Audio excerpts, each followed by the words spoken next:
예.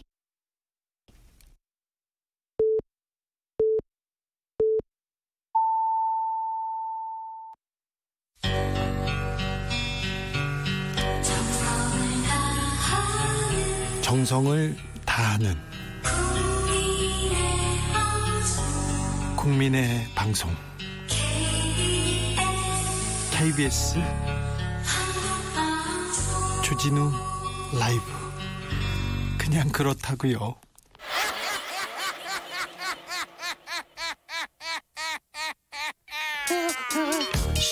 발로 뛰는 기자, 탐구하는 기자, 세상의 질문을 마구 던지는 기자, 기자가 본 오늘의 세상, 기자들의 수다.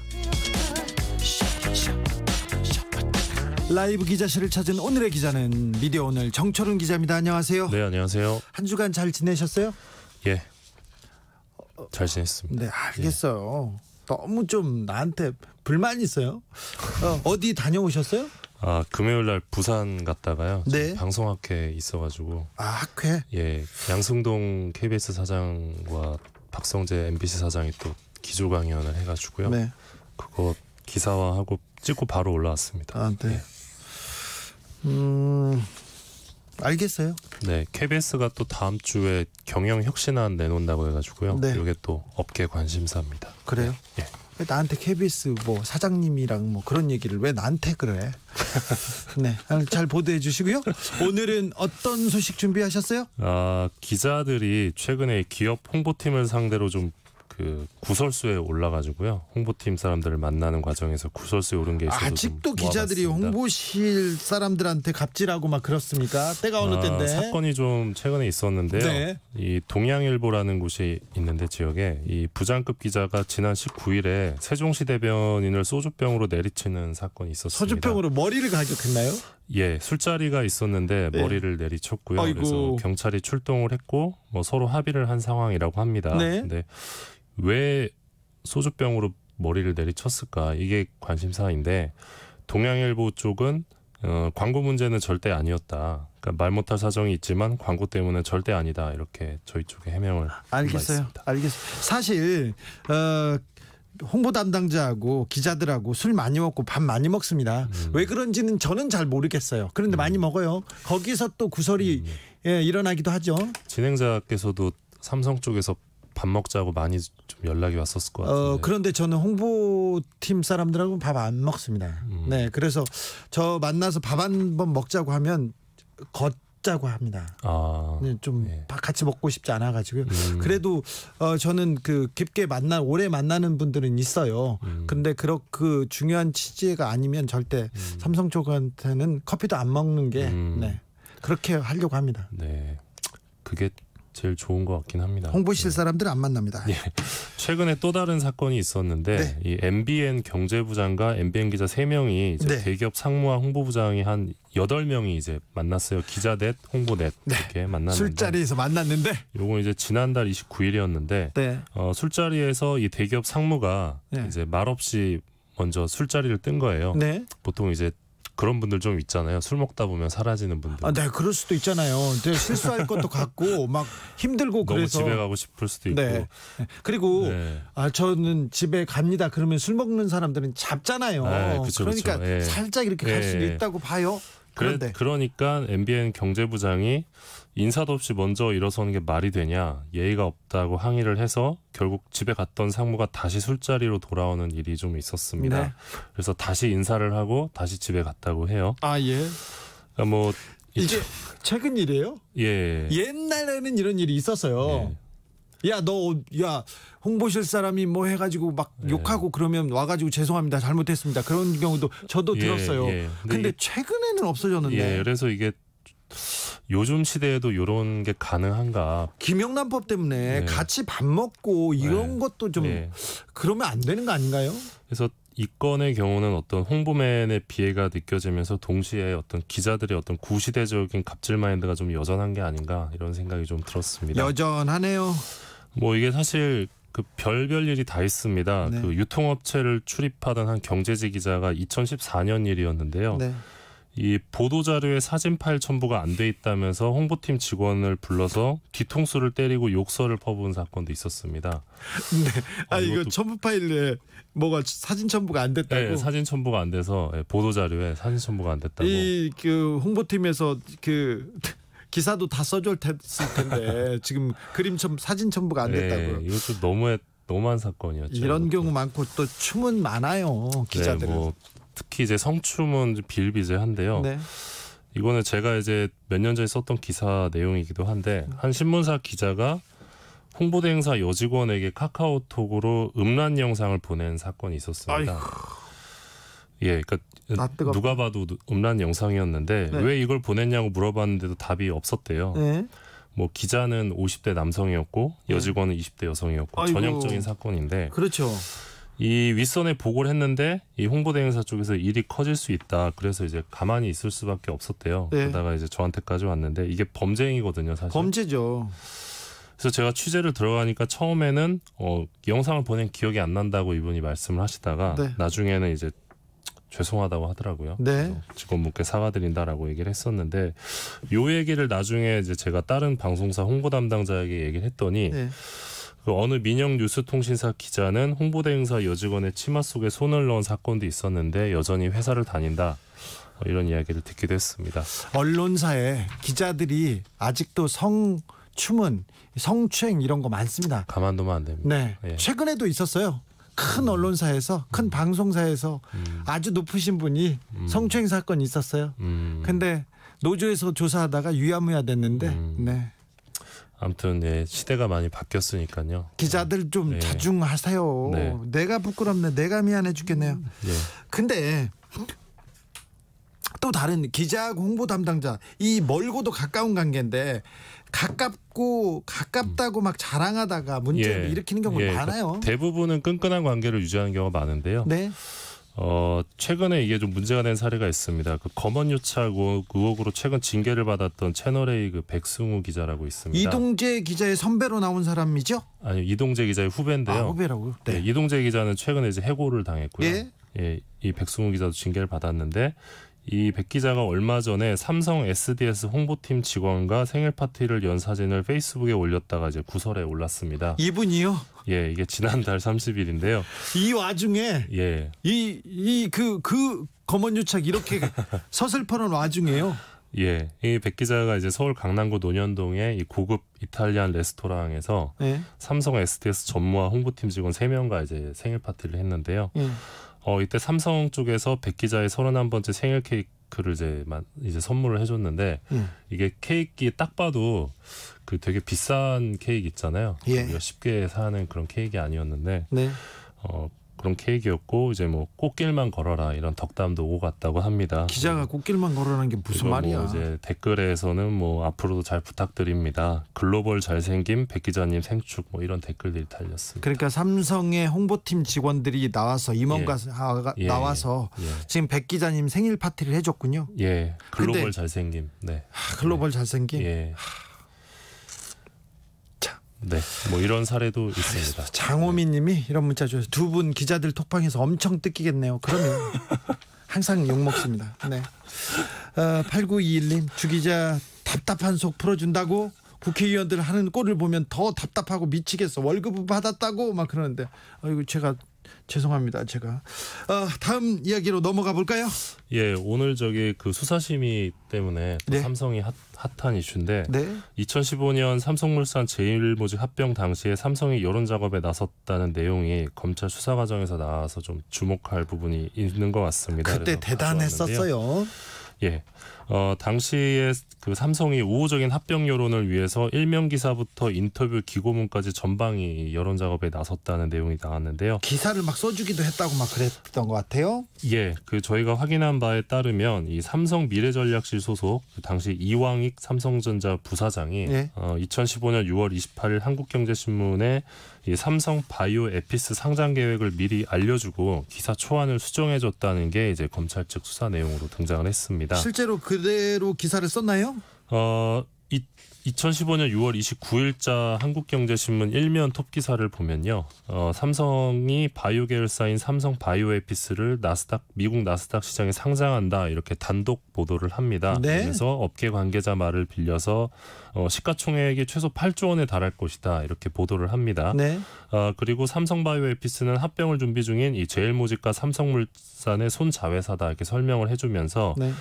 에피스가 상장을 하면 이 통합 삼성물산의 회사 가치가 크게 오를 것이다. 그러면서 합병법인은 바이오로직스 지분 51%를 가진 최대 주주다. 예. 바이오에피스가 상장하면 통합 삼성물산의 회사 가치도 크게 오를 것으로 예상된다.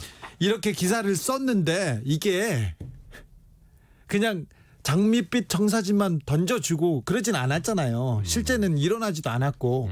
근데 제가 입수한 문건에 보면요, 이런 그 삼성 바이오로직스, 바이오에피스를 이렇게 상장해가지고 이 주가를 끌어올린다 이런 게 그 전부터 면밀하게 준비돼 있었어요. 삼성에서 준비해가지고 이걸 언론한테 뿌린 거죠. 근데 이 기사가 허위예요. 허위인데 허위 기사에 그 나팔을 언론이 분 거예요. 그죠?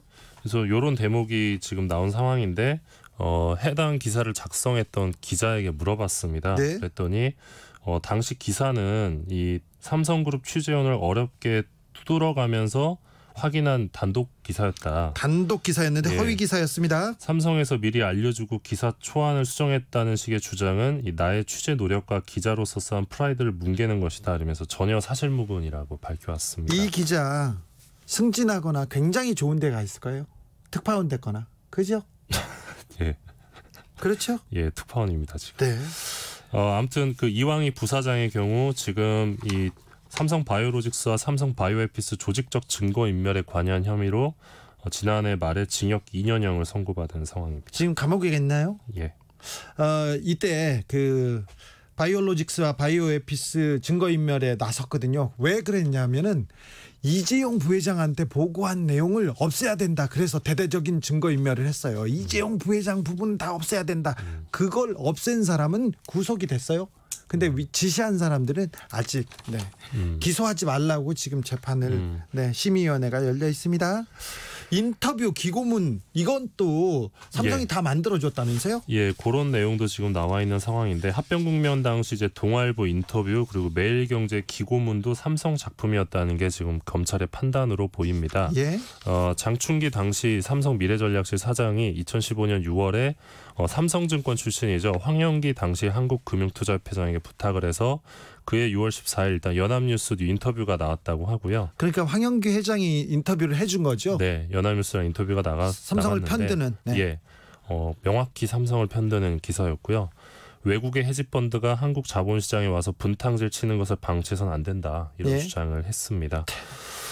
그리고 그해 7월 12일에는 이제 매일경제에 우울한 경제 삼성마저 흔들리나 이런 제목의 기고가 실렸는데 박재환 전 기획재정부 장관의 글이었습니다. 이명박 정권 때요? 장관이었어요? 예, 이건 역시 장충기 사장이 박재환 전 장관에게 부탁해 이루어진 것이다 이런 주장이 있고요. 지금 그 삼성 의 합병을 찬성하는 적극 맞습니다. 옹호하는 국민연금이 합병 찬성을 해야 된다 뭐 이런 내용이었고요. 이분 박지원 전 장관 지금 삼성에서 사회이사하고 계세요? 같은 해 6월 23일 동아일보에 실렸던 이 노델의 전 공정거래위원장 인터뷰도 삼성이 청탁했던 것으로 지금 검찰이 판단하고 있는 상황입니다. 아이고, 네. 뭐 아시겠지만 공정위원장이 이 재벌의 갑질을 이렇게 감시하는 사람인데 삼성 편을 들고 있었어요. 네. 예, 뭐 잘 아시겠지만 그 장충기 문자로 되게 유명하죠. 그 누가 기사 썼는지도 그런 얘기를 해줘야지. 예. 그 당시 이제 시사인의 주진우 기자가 쓰셨는데, 예, 그 당시에 이제 뭐 종합일간지, 방송사, 통신사 가릴 것 없이 모든 언론사의 어떤 간부들을 대상으로 어떤 그 조직적인 관리를 했었죠. 뭐 식사 대접 비롯해서 뭐 골프 모임, 공연 티켓 뭐 전방위적으로 접대를 하면서 대응을 했던 걸로 알고 있고요. 그리고 장충기 문자를 보면 삼성과 언론의 유착 관계가 곳곳에서 드러난 바 있습니다. 그렇죠. 그 MBC, 너무 비굴해요. 예, MBC 스트레이트 보도에서 나왔었는데 누가 보도했죠 또. 예, 그런데요. 2015년 7월 8일 당시 황영기 금융투자협회장이 장충기 사장에게 보낸 문자 일부가 이랬습니다. 네. 밖에서 삼성을 돕는 분들이 많은데 그중에 연합뉴스 이창섭 편집국장도 있어요. 네. 기사 방향 잡느라고 자주 통화하고 있는데 진심으로 열심히네요. 예. 나중에 아는 척 해주시면 좋을 것 같습니다. 네. 삼성의 눈으로 세상을 봅니다. 뭐 이런 거 있죠. 예, 근데 이게 비단 이제 이창섭 당시 편집 총국장만의 문제는 아니었고 네. 대부분의 이 언론사 간부들이 어떤 이 합병이 국익이다 이런 그 논조에 기사를 쏟아냈습니다. 합병 반대하면 매국노 이런 식으로 그때 엄청났어요. 그런데 그때 엄청났던 것만큼 요새도 엄청나더라고요. 예, 당시 이제 삼성물산 경영진을 주축으로 2015년 7월 17일 주주총회를 앞둔 13일부터 16일까지 4일간 합병 찬성이 국익에 부합한다는 취지로 이 소액주주에게 의결권 이임을 부탁하는 대규모 광고가 집행이 됐다고 하는데요. 예. 한 270여 곳 언론사에 광고비 36억이 4일간 집행됐다고 합니다. 4일간 36억. 예, 광고 비가 내렸네요. 예, 그런데 아시겠지만 이 합병 찬성이라는 게 결국 이제 국익이 아닌 이재용의 이익에 부합하는 것이었는데요. 최근에 이 수사심의건도 그렇고 관련한 이재용 관련된 이 보도를 봤을 때 당시 2015년에도 이러한 국면이 있었다. 이 맥락을 보면서 언론 기사를 좀 비판적으로 바라봐야 되는 상황이 아닌가 싶습니다. 네, 지금은 아무튼 삼성에 대한에서 비판적까지도 아니고요. 공정하게 바라보는 눈을 가진 언론도 별로 없는 것 같습니다. 주라이브는 좀 열심히 하고 있습니다. 지금도 이러한 삼성 쪽의 관리가 없을까라고 했을 때는 아니죠. 예, 뭐 충분히 의심이 가능한 상황이라. 네, 시간이 많이 지났는데 다음 소식 짧게, 아주 짧게. TV조선 방종호 사내이사가 일감 몰아주기로 좀 의혹에 휩싸인 상황인데요. 일감을 몰아줘요? 예, 하이그라운드라는 업체가 있는데 여기 이제 대주주예요, 이분이. 예. 근데 TV조선이 최근 3년간 편성한 드라마 8편 중 6편을 여기서 공동 제작을 합니다. 네. 공동 제작이요. 그래서 좀 돈을 많이 버신 것 같은데. 네. 그래서 이 하승수 변호사가 TV조선이 하이그라운드에 부당 지원 행위를 한 사업자이기 때문에 TV조선을 이 공정거래위원회에 공정거래법 위반으로 신고하겠다라고 밝힌 상황인데요. 일감 몰아주기가 심각하다고요? 근데 만약에 이게 공정거래법상 과태료나 과징금을 이제 TV조선이 받게 되는 경우에 이게 방송통신위원회에서 방송평가 감점을 받게 되는데요. 오호. 감점이 좀 셉니다. 이거는요? 예, 경고는 2점, 과태료 4점, 시정명령 8점, 과징금 10점, 그리고 공정위가 TV조선을 검찰에 고발하면 무려 15점 감점인데요. 이게 재승인 심사 때 적지 않은 영향을 줄 수도 있습니다. 큰 변수가 될 수도 있겠네요. 예. 네, 애국태극기님 큰 도둑들은 정말 그냥 넘어가야 하나요? 이렇게 문자 주셨고요. 1928님 삼성 부럽다. 나원 참 나원 원나 참 삼성 진심 대단합니다. 우린 뭘 하면 되나요? 주 기자님 뭘 하면 됩니까? 그냥 깨어 있으면 돼요. 주라이브 잘 들으시면 됩니다. 주라이브 좀요. 춘희님, 주 기자님, 정철훈 기자님 밥 좀 사주세요. 기운이 없어 보여요. 그러게요. 너무 열심히 취재해서 좀 기운이 없는 것 같은데 밥은 사주겠습니다. 명심하겠습니다. 저희들은 정치자의 뜻을 최고로 받드는 그런 방송 주라이브입니다. 라디오 정보센터 다녀오겠습니다. 정한나 씨. 민주통합 양당이 박병석 국회의장 주재로 국회 상임위원장 선출을 위한 막판 협상을 벌였지만 타협점을 찾지 못했습니다. 박 의장은 29일 본회의를 열고 이번 회기 내 반드시 추경을 처리하겠다고 밝혔습니다. 삼성 경영권 부정승계 의혹과 관련해 이재용 삼성전자 부회장을 기소하는 게 적절한지 판단할 검찰수사심의위원회가 대검찰청에서 열리고 있습니다. 사건 기록이 방대해 결론을 내는데 시간이 걸리는 것으로 보입니다. 문재인 대통령은 고위공직자범죄 수사처장 후보자를 추천해달라고 국회에 요청했습니다. 여야는 원구성 갈등으로 공수처장 후보 추천이 고성조차 논의하지 못하고 있습니다. 한명숙 전 총리 사건 위증교사 의혹을 두고 윤석열 검찰총장을 연일 비판하는 추미애 법무장관에 대해 통합당이 민주주의의 훼손이라고 비판했습니다. 민주당은 윤 총장 처신을 비판하면서 법무장관의 지위가 적절하다는 입장입니다. 서울 관악구 왕성교회에서 12명이 코로나19에 집단 감염됐습니다. 방역당국은 교인 1,700여 명을 상대로 선제검사를 실시하고 확진자가 근무하는 이대 부고에 등교 중지 조치했습니다. 대남 군사행동 계획을 보류한 뒤 남측을 향한 비난을 잠시 멈췄던 북한이 사흘 만에 선전 매체를 통해 남한 정부의 친미 4대주의를 비난했습니다. 지금까지 정보센터 뉴스였습니다.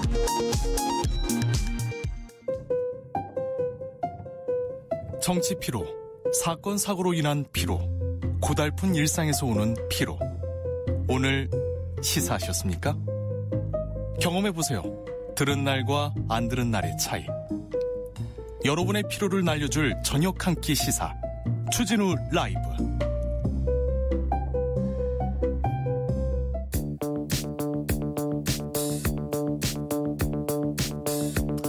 대한민국 정치의 새로운 100년을 준비한다. 21세기형 국회 싱크탱크 정치연구소 영앤영. 21대 국회에 보내는 고급진 정치 컨설팅. 이번 한 주의 정치 뜨겁게 분석해 보겠습니다. 정치는 데이터다. 정치는 과학이다. 박시영 윈지코리아 컨설팅 대표. 안녕하세요. 네, 반갑습니다. 박시영입니다. 아니다. 정치는 촉이다. 정치는 감이다. 최영일 시사평론가 어서 오세요. 안녕하십니까. 네, 끝까지 국회는 시끄럽습니다. 그리고 본회의 결국 또 연기됐어요. 또 연기됐어요. 네. 하이든님, 박시영 대표 해명하세요. 오늘 한다고 했잖아요. 박시영 대표가 박도사처럼 다 막 맞추고 있기 때문에 오늘은 될 거야. 박시도사. 사람들이 다 오늘 박도사가 된다고 했어. 네. 이렇게 했었는데 정말 안타깝습니다. 네. 예, 참 박병석 의장님이 결단을 못 하시더라고요. 그러니까요. 처음에는 오후 1시 20분에 회의에 3자 회동이 들어가지 않았습니까? 각 원내대표를 모시고. 시간이 길어지길래 되게 시간이 길어지면 뭔가 약간 저기 문구를 쓰고 있을 가능성도 있거든요. 협상의 법칙이죠. 근데 시간이 오래 걸리길래 이게 뭔가 극적인 합의가 있나? 그렇지. 생각을 했는데 역시 뭐 빈손이었는데 제 생각에는 아마 통합당에서 1년씩 법사위원장을 교대로 하자 이런 의견을 아마 절충점을 가지고 임하지 않았을까. 그리고 박병석 근데 이제 민주당 같은 경우는 제가 보기에는 안 물어봤는데 1년씩은 당연히 못 받고 2년씩 전반기 후반기를 나눈다면 왜냐면 전반기는 지금 이제 선출했으니까 그렇게 후반기. 한다면 뭐 검토할 수 있다 이런 선으로 했지 않았을까? 역제안을 했는데 결론이 나지 않았을까라고 그냥 막연한 추측을. 근데 약간 묘한 건 결렬이라는 표현을 안 썼어요. 중지라고 했어요. 중지. 일요일날 또 하겠다는 거죠. 주말에 계속 만나겠다. 그러니까 그 시간 동안 박병석 국회의장이 정말 결단을 못하고 우유부단하게 마지막에 이 책임을 내 어깨에다 십자가를 지랴 고민을 한 것인지 아니면 조금 더 밀어붙이면 뭐가 타결될 것 같은데 한 건지는 좀 지켜봐야 되는데 근데 이제 중요한 건 한번 밀리면 계속 밀려요. 네. 예. 아니 근데 제가 오늘 모니터링 해보니까 의장실의 기류는 애길 위원장만 처리하는 문제를 원포인트. 조금 더 무게를 뒀고요. 민주당은 그거보다는 18대 0으로 가자. 왜? 민주당은 그런 기세가 있었죠. 분명히 있었습니다. 그게 다수였고요. 왜냐하면 1+ 예를 들면 저기 5% 플러스 알파에서 기존 상임위 남은 자리 5개 플러스 외계리 이 안이 처음에는 나왔다가 이거는 고려 대상이 아니다라고 이제 빼고 외계리 위원장만 받느냐 아니면 18대 0으로 가느냐 이제 이 양당 간의 결정을 하자 이런 입장이었는데 후자 쪽의 민주당은 굉장히 강력했고요. 의장실에서는 외계리 위원장만 처리하는 문제를 고려하면서 협상에 좀 임했던 것 같아요. 근데 이제 통합당은 외계리 위원장 문제는 관심 없고 법사위원장 문제를 어떻게든 풀어야 한다라고 생각을 했기 때문에 원점이죠, 원점. 1년씩 뭐 2년씩 뭐 이런 어떤 그다음에 법제위와 사법위를 분리한 안 뭐 이런 것들이 이제 이야기가 된 것 같습니다. 아이고 모르겠어요. 복잡하고 어지럽고요. 난 믿을 수도 없고 관심도 없어요. 그래서 29일 29일은 무조건 합니다. 무조건 합니까? 네. 인제는 합니까? 저는 이 같아요. 아 그래요? 29일에는 아니할 수가 없다. 추경 일정 때문에. 추경 일정을 회기 중에 끝내겠다가 오늘 함께 나온 선언인데 아니 그때 7월 4일이니까 그때도 26일 날 끝내야. 아니, 그때 끝내달라고 압박을 좀 한 거고요. 사실은 월요일까지 우리도 내다봤죠. 아니 근데 저는 사실은 이게 이미 흘러간 거니까 돌이킬 수 없지만 도사들은 뒤 말이 약간씩 바뀝니다. 근데 오늘 끝났어야지 돼요. 네, 그렇죠. 그래도 지금 무슨 얘기가 나오는 거냐면 지금 35조 플러스 알파의 역대 당군 일의 최대의 추경 규모잖아요. 네. 근데 이게 지금 열흘도 못 다루잖아요. 예결위가 오늘 만들어졌다 치더라도. 네. 그러니까 29일에 예결위원장을 선임하면 지금 이 민주당하고 소수 일부 당만 예결위원이 있는 거잖아요. 자, 네. 독자 처리하는 거죠. 29일 날로 원구성 끝난다. 예결위 끝낸다. 끝난다. 그거는 우리가 정해주자고요. 네네네. 다 정해주는데 그러면 예결위원장을 네. 민주당이 가져갑니까? 민주당이 가져가죠. 민주당 말고는 누가 가져가요? 데이터는요? 아니 그렇게 할 수밖에 없죠. 그러니까 그렇죠. 협상이 마무리가 된다면 저기 통합당 몫이겠지만 원래는. 지금 흐름으로 보면 만약에 29일 날 합의가 안 되면 민주당 안대로 가는 거거든요. 18대 0이라는 전제니까. 18대 0이라는 전제니까요.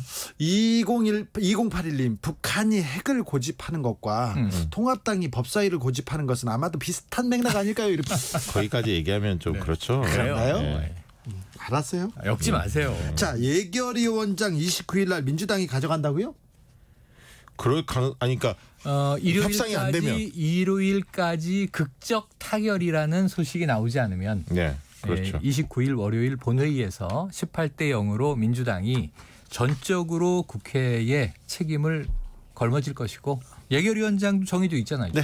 예결위원장 누구죠? 지금 뭐 박홍근 간사니까. 간사를 위원장을 한다? 간사가 하겠지. 박홍근 의원이 지금 3선인가요? 3선이에요. 3선이면 할 수 있죠. 3선. 나이도 네, 3선. 나이는 어립니다. 친구입니다, 제가. 그래요? 정말? 네. 진짜로요? 나보다 나이는 어린데 아무튼 깜짝 놀랐네. 예. 그렇습니다. 정말? 아니 예. 이게 대표님은 다 친구잖아요. 아니 진짜입니다. 대학 때부터 알고 있지는. 아 그래요? 오래된 친구네요. 네. 정말. 저기 여의도에 우리가 컨설팅을 보내다가 또 다른 부분도 지지부진해요. 그래서 우리가 네. 다른 데도 조금 갔다 보내자. 서초동에도 좀 보냅시다. 서초동. 네. 검찰 수사심의위원회가 지금 진행되고 있는데요. 심의위원회 결과는 어떻게 되고요. 그리고 이재용 부회장의 기소는 어떻게 될까요? 두 가지가 있습니다. 저는 투 스텝이니까 예. 지금 원래 5시 반에서 늦어도 6시 전에 나온다고 했는데 아직 속보가 안 나왔잖아요. 안 나올 거예요. 이거 지금 예언해봐야 뭐 30분 안에 아니야. 그냥 들통나는 건데 저는 기소 의견으로 나오고 예. 검찰은 기소한다. 기소 둘 다? 둘 다. 그러니까 심의위원회에서는 권고잖아요. 네. 기소 의견에 권고가 나오고 검찰은 기소한다. 물론 불기소로 나와도 기소는 할 거라고. 기소는 원래 하더라도 영장을 또 안 치잖아. 구속영장은 못 치고 네, 그러니까 불구속 기소를 하겠지. 그렇지. 네. 그렇게 보입니까? 묻어갈게요. 네. 좋네요. 기소. 둘이 계속 지금 그렇게 가주세요. 계속. 이것도 네. 괜찮아요. 괜찮아요. 네, 괜찮습니다. 꼭 제가 다른 의견을 안 내도 되는 거죠. 그럼요. 임종석도 요즘에 가능성이 있겠더라고요. 임종석을 장관. 그 가능성이 높다고 봐요. 원래 이인영 장관이 가능성이 높았는데 통일부. 지금은 모르겠어요. 그러니까 안개 정국으로 빠지는 것 같아요. 내기가 아직 살아 있습니다. 그렇습니다. 통일부 장관 누가 될 것인가? 임종석 안으로 지금 약간 가능성이 높아지고 있다는 거에 대해서 우리 데이터 박님도 동의. 네. 원래는 이인영이 우세했는데 네. 최근에 기류가 바뀌고 있다. 원구성도 여기에서 다 했으면 좋겠다. 우리가 다 해주자고요. 그럴까요? 아니 거기 국회에서 적당히 컨설팅 맡기면 저희가 해드릴 수 있는데. 그렇지, 진짜 잘할 수 있는데. 원래 정치를 이런 식으로 해서 그래 시원하게. 이렇게 밀어주고 이번엔 네 의견 따라줄게. 이거는 그렇죠. 한번 믿어줘. 이렇게 가야 되는데. 틀리면 뭐 밥 한번 사고. 그렇죠. 네.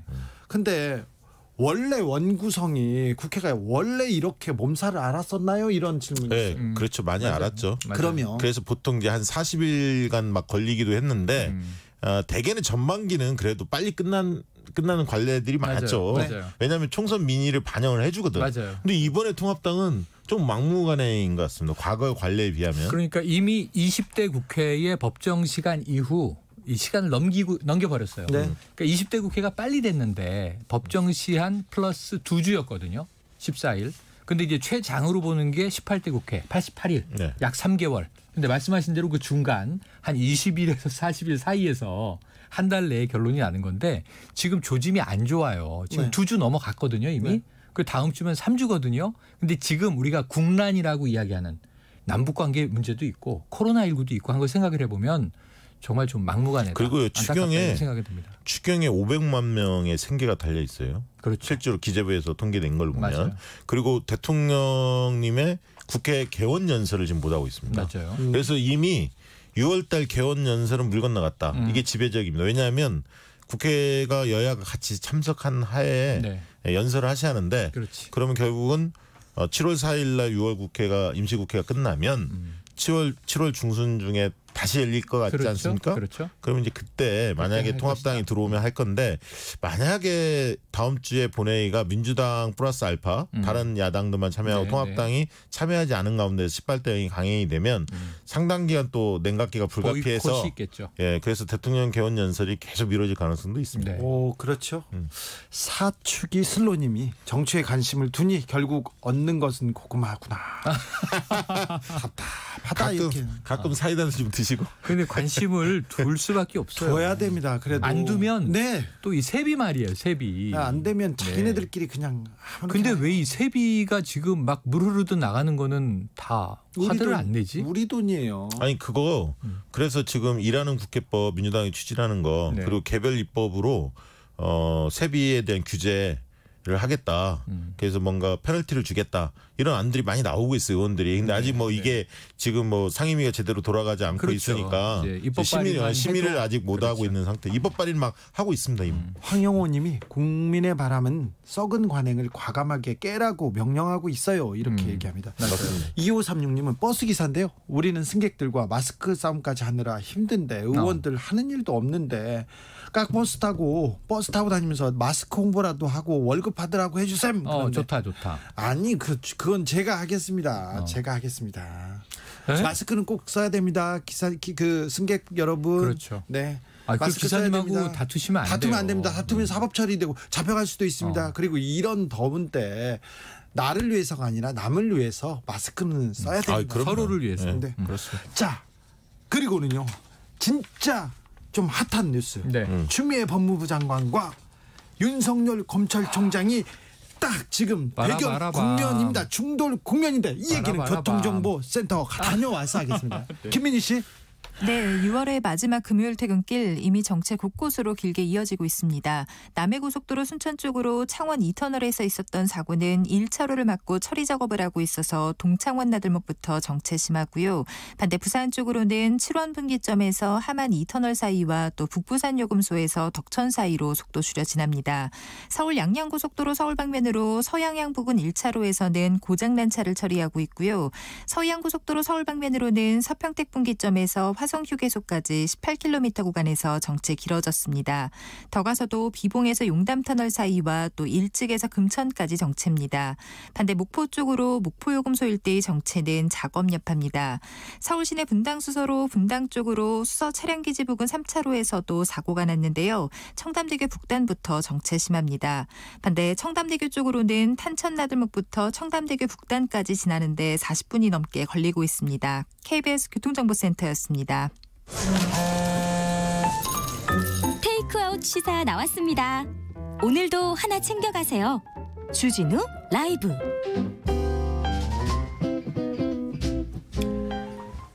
(3487님) 조금 전 버스 기사님 문자 바로 왔어요. 네, 감사합니다. 부산광역시 161번 38385 버스 기사입니다. 아이고 감사합니다. 저희는 청취자님들 뜻대로 받드는 그런 방송입니다.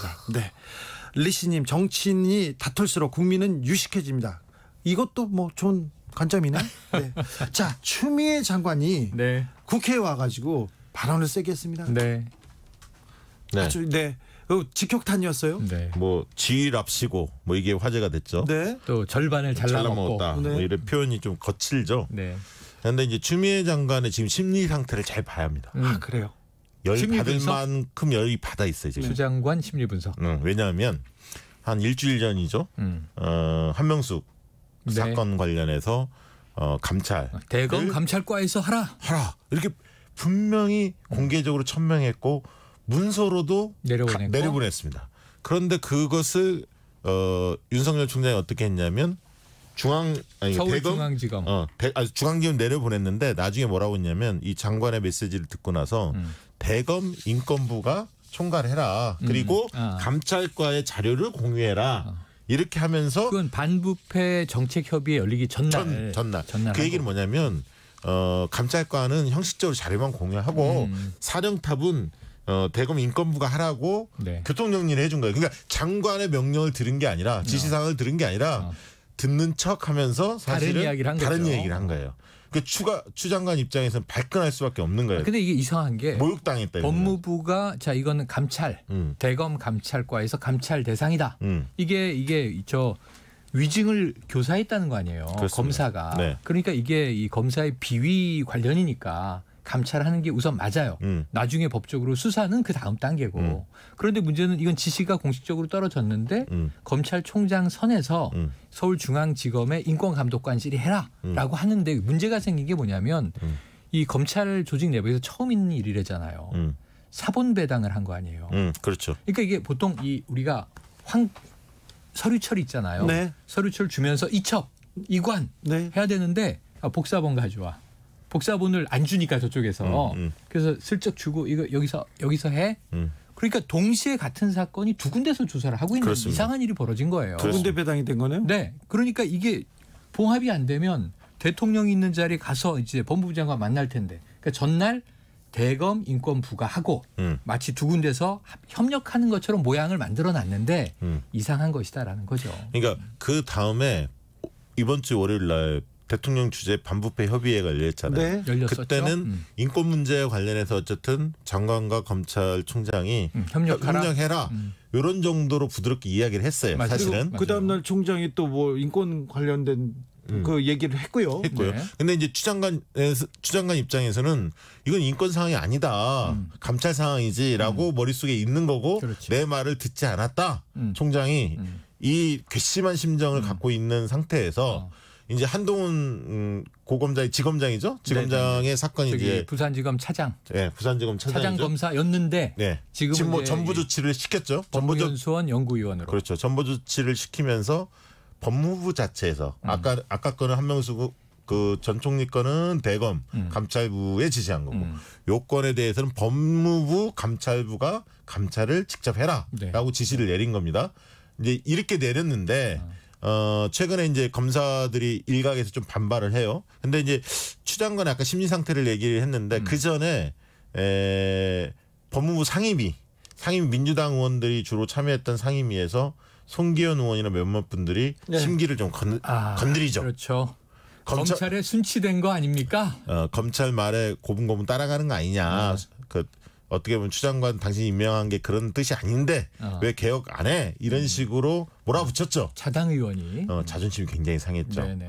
왜냐하면 추미애 장관도 대권 후보 중에 한 분 아니십니까? 나름대로 자기 소신과 원칙이 굉장히 강력한데 그러던 차에 사실 초선 의원들 민주당 의원들하고 워크숍에 초대가 돼서 거기서 이제 말씀하시면서 그 밑바닥에 있었던 그 울분을 이제 토로한 건데 저는 조금 톤 조절이 필요했다. 왜냐하면 장관이 말을 많이 할 필요는 없거든. 말을 아끼고 오히려 행동을 보여주면 됐거든요. 실행으로. 근데 지금까지 실행을 상당히 과단성 있게 했단 말이죠. 이 말 때문에 괜히 오해의 소지가 굉장히 커졌어요. 네. 그러면서 정쟁화 됐거든요. 오히려 지금은 윤석열 총장이 굉장히 코너로 몰리는 국면 아닙니까? 여러 가지 사안에 대해서 제 식구 감싸기다. 불공정하게 다루고 있다. 이런 국민적 의혹들이 좀 커져가고 있는 국면에서. 그래 국면에 그고 오히려 여당 의원들은 윤석열에 대한 언급을 줄이고 야당 의원들이 윤석열 하면서 윤석열 잘라라 하고 있는 상황이었잖아요. 네네. 그렇습니다.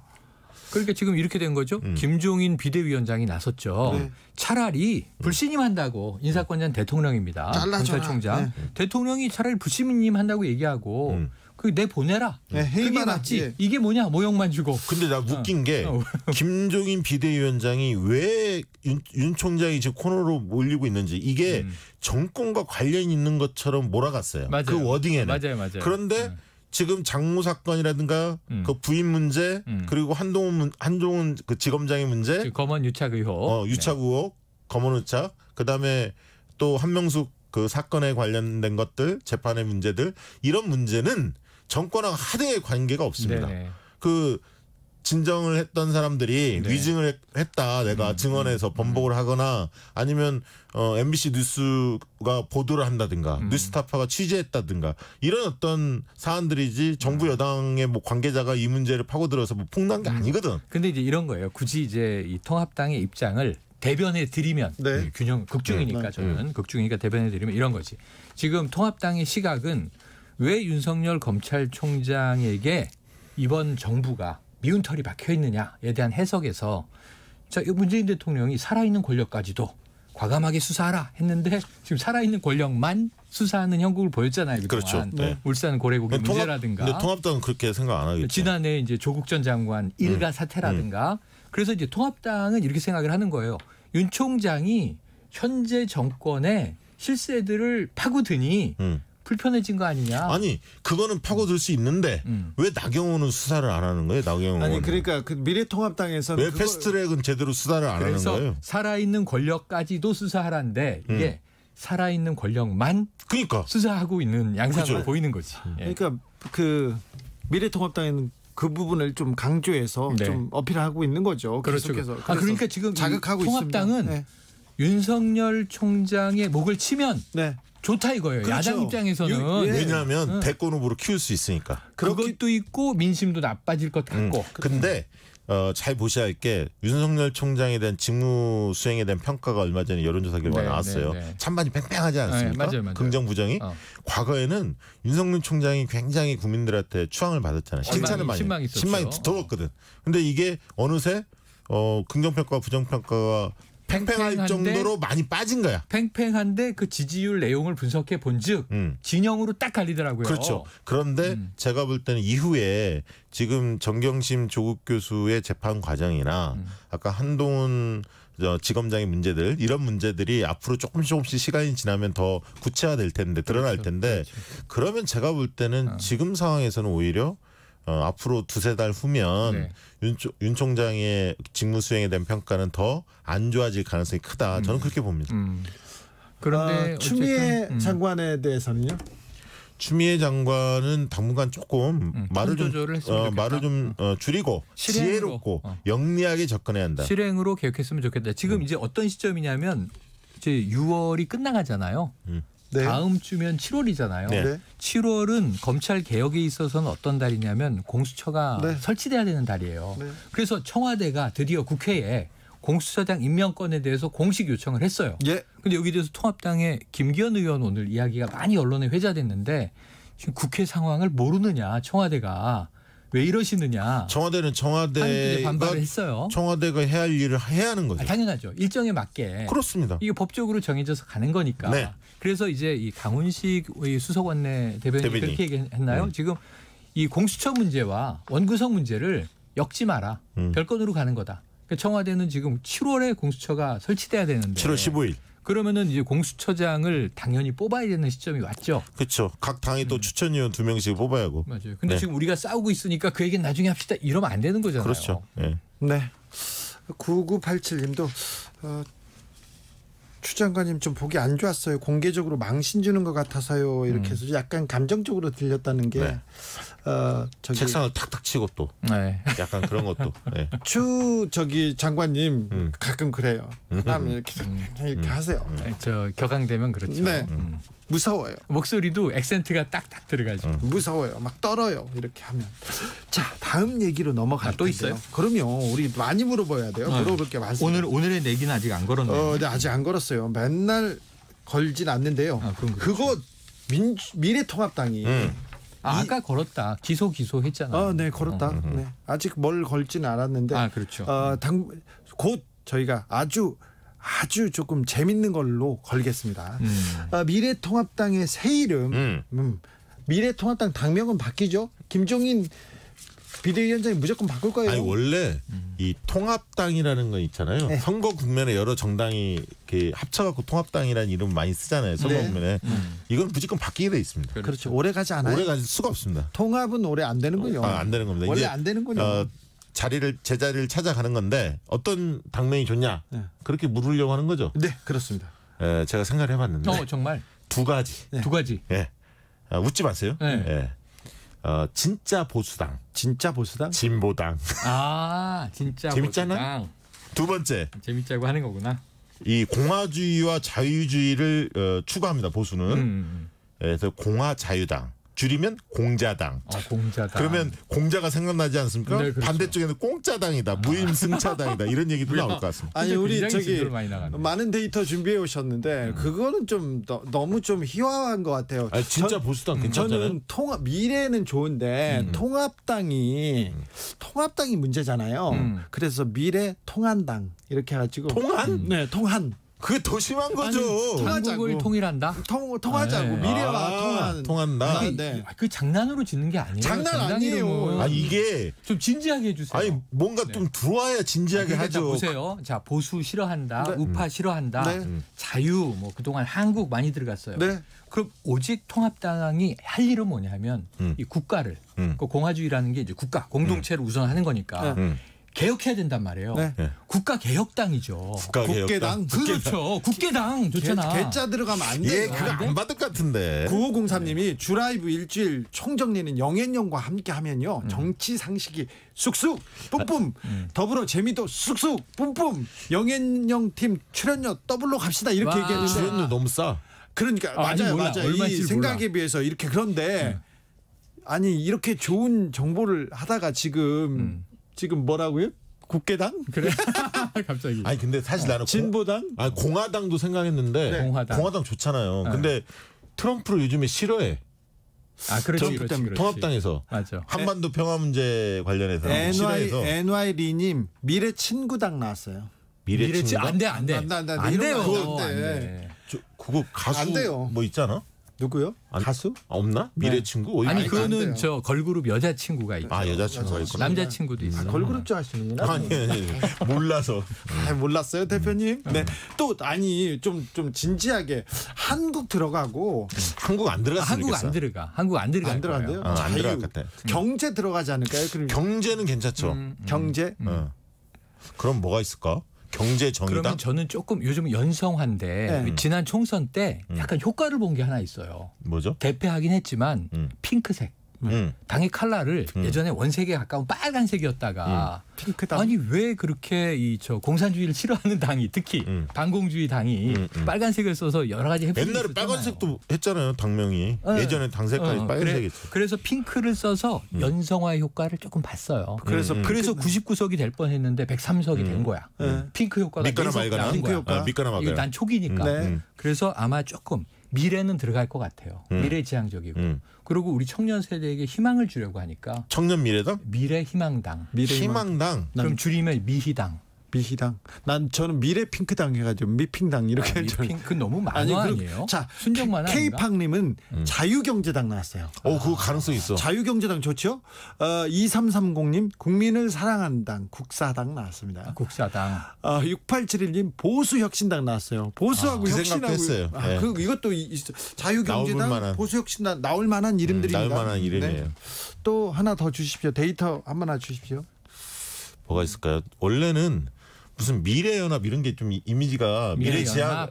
근데 박근혜 대통령이 했던 이 친박근혜 당의 느낌이 너무 강하죠. 있었으니까.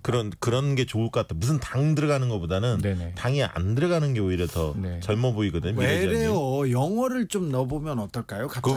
그거는 아마 통과되기 어렵습니다. 그렇죠. 외래어를 넣는 순간 반대하는 분들이 너무 많아요. 맞아요. 이게 통과가 안 되더라고요. 그래요? 네, 당명에는. 근데 항상 논의가 되기도 했죠. 예, 그렇습니다. 예. 그 마크롱 대통령이 될 때 그 젊은 나이에 이제 프랑스의 이제 대권을 딱 잡을 때 없었던 중도 우파 지형의 이 신생 정당을 만들죠. 네. 이게 마르쉐잖아요. 전진이라는 뜻이잖아. 전진. 전진당. 이런 거 하지 않을까? 그거보단 진짜 보수당이 좋다니까. 진보당이 좋다고. 좋지. 근데 진보당은 안 되는 게 민중당이 이름을 진보당으로 바꿨어요. 아 그런가요? 네. 진보당은 그러네. 이미 있어. 민주당이 이름 바꿨나요? 민중당이. 맞다. 그렇군요. 굿바이님 혁신경제당 나왔습니다. 혁경당. 지금 혁경당. 아니 꼭 그거를 중간에 쓰려고 하지 마. 혁신당으로 할 수도 있어요. 플레임은 혁신 경제당이지만 약칭 약신당 이렇게 할 수도 있는 거예요. 이름에 관한 하는 이 두 명의 이 고수들보다 지금 청취자님들이 훨씬 더 지금 좀 가까운 안을 내고 있어요. 집단 지성이 더 훌륭하다. 아니 손혜원 의원이 이름 잘 지으시잖아요. 김종인 비대위원장은 친하니까 네. 돈을 좀 드리면 아니 다시 브랜딩 회사를 경영하시는 거예요? 손혜원 의원이? 아니 그렇진 않지만 회사로 당장 들어가지 않을 거 아니에요. 그렇죠. 네. 가까우니까 그렇게 여쭤볼 수도 있겠네요. 그럼요. 그러네요. 그리고 당사도 이전합니까? 뭐 이전한다고 하는데 이전한다고 했습니다. 아니 저도 가봤어요. 그 앞에까지는 네. 파천교 지나서 여의도 옆에 국회의사당에서 다리 하나 작은 다리를 하나 영등포 쪽으로 건너가면 좀 근데 이게 새롭게 시작하려면 여의도에 꼭 있어야 하나? 그런 생각도 사실 들어요. 네. 예전에 열린 우리당 만들 때 그때 영등포. 지금의 영등포 당사로 갔거든요. 청가물시장 앞에 안에 옛날에 큰 병원이 있는 쪽 오래된 건물로 농협 건물인가 맞습니다. 거기를 개조했었는데 마찬가지로 무슨 마포 당사라든가 새롭게 영등포 시대를 열 수도 있고요. 근데 꼭 여의도에 꼭 있어야 하나 이런 생각. 영등포 시대를 열어가지고 저쪽으로 갔잖아요. 어디로? 아니 영등포로 지금 다리 건너서. 근데 여의도 너무 가까워요 거기가. 근데 그런 홍대로 가면 어때? 홍대. 그러면 젊은이들과 어울릴 수 있죠. 열린 근데 당사. 지금은 안 돼. 왜? 지금 고위험군이에요. 아 그렇구나. 선팅포차 안 됩니다. 오늘 불금이지만 가지 마세요. 네. 홍자가 들어가면 또 괜찮아. 홍준표. 홍준표 홍당 뭐 올까 아니네. 이름도 지어주십시오. 이름도 지어주시고요. 공모하는 걸로 하죠. 네. 집단 지성이 최고예요. 그러면 통합당이 어느 동네로 갈 것 같아요? 아마 근데 관례를 못 벗어날 거예요. 여의도는 있을 것 같아. 그러면 저는 하나만 오늘 저기로 가겠다. 서여의도가 아니라 동여의도. 경제를 강조해서 증권가가 모여있는 동여의도. 그것도 저는 나쁘지 않다고 봐요. 그 여의도 여기 있으니까. 국회의사당역 쪽에서 여의도. 요즘엔 진격의 이런 걸 달면 조금 다이나믹해 보이잖아. 그래서 이쪽이 진격의 우파당. 진우당? 그렇지. 진지하게 얘기하신 거예요? 아니에요. 아니 지금 저 포스터 보고 떠오른 생각이야. 주진우 라이브 이렇게. 그쪽 당분들이 저를 매우 좋아합니다. 아 그래요. 네. 오늘 좋아한다는. 그러면 대권 주자로 나갑니까? 아유 왜 그러세요? 백종원 대표는 안 나간다고 했잖아요. 저는 주진우 라이브에 터줏대감이 되려고 합니다. 오늘도 좋은 말씀 많으셨어요. 그런데 막판에 이게 청취자들한테 이게 미천을 보여준 것 같아가지고 끝에 망했다. 제가 부끄러운데 가시기 전에 다음 주에 그 정치 전망 좀 부탁드리겠습니다. 자, 다음 주 정치 전망 일단은 29일 월요일부터 뜨겁게 달아오릅니다. 18대 0이냐? 뭐 이 예결위원장만 원포인트냐? 어쨌든 이 추경이 핵심이에요. 다음 주는. 그러면 이 다음 주 월요일에 만약 18대 0으로 다 민주당 주도로 선출해서 다 가져갔다. 그러면은 일주일 동안 예산 결산 심사를 해서 추경을 통과시켜야 되는 거죠. 그렇죠. 7월 4일까지. 7월 4일은 무슨 날이다? 토요일. 아닙니다. 7.4 공동성명. 아닙니다. 추경 마지막 날. 7.4 공동성명 맞고 또 하나 이제 미국의 독립기념일이죠. 자, 북한이 어떤 메시지를 낼 것인가. 7.4 공동성명을 생각했는데 미국을 생각하시는군요. 지금 마음이 그쪽에 가 있군요. 아니 북미 관계가 풀려야 되니까. 아 그렇군요. 제가 오늘 뭐 방송에서 볼튼에 대한 평가를 하다가 저 사람은 미국에 있었지만 마음은 친일파였던 것 같다. 이런 논평을 했거든요. 근데 세라 샌더스 전 대변인이 회고록을 또 쓰는데 실제로 백악관에 근무했지만 배신자다라고 얘기를 했어요. 볼튼한테. 근데 이 볼튼을 지금 이 통합당 쪽에서는 모셔와서 국정조사하자고 하고 있잖아요. 아니 전 세계에서 미국에서도 볼튼을 좋아하는 사람은 없어요. 공화당에서도 없는데 백악관에서도 없는데 그분을 모셔다가 한다고? 네오콘이 좋아하잖아요. 네오콘이. 아니요. 좋아하는 곳이 두 군데 있는 것 같아요. 우리 통합당도 있지만 일본 아베 좋아하죠. 나와 의견이 똑같다. 이런 표현을 여러 차례 썼습니다. 그렇죠. 다음 주 전망 박시영 대표님. 저도 비슷해요. 그러니까 월요일이 모든 걸 결정한다. 한마디로 얘기하면. 그렇죠. 다음 주는 월요일이 결정한다. 월요일이 월요일 날 많은 게 결정하겠죠. 그렇습니다. 또 미루진 않겠죠. 더 이상 미룰 수는 없죠. 미루지 말라고 좀 아마 미루면 하세요. 의장실에 문자 폭탄 흔히 얘기하는 전화, 항의 전화 뭐 등등 해서 아마 국회가 몸살을 앓을 것 같습니다. 몸살을 앓겠죠. 정치연구소 영앤영 여기서 마치겠습니다. 최영일 평론가님 그리고 박시영 대표님 오늘도 감사했습니다. 고맙습니다. 고맙습니다. 보아의 넘버원 들으면서 주진우 라이브 마무리하겠습니다. 저는 내일 오후 5시 5분에 주진우 라이브 스페셜로 다시 돌아오겠습니다. 지금까지 주진우였습니다.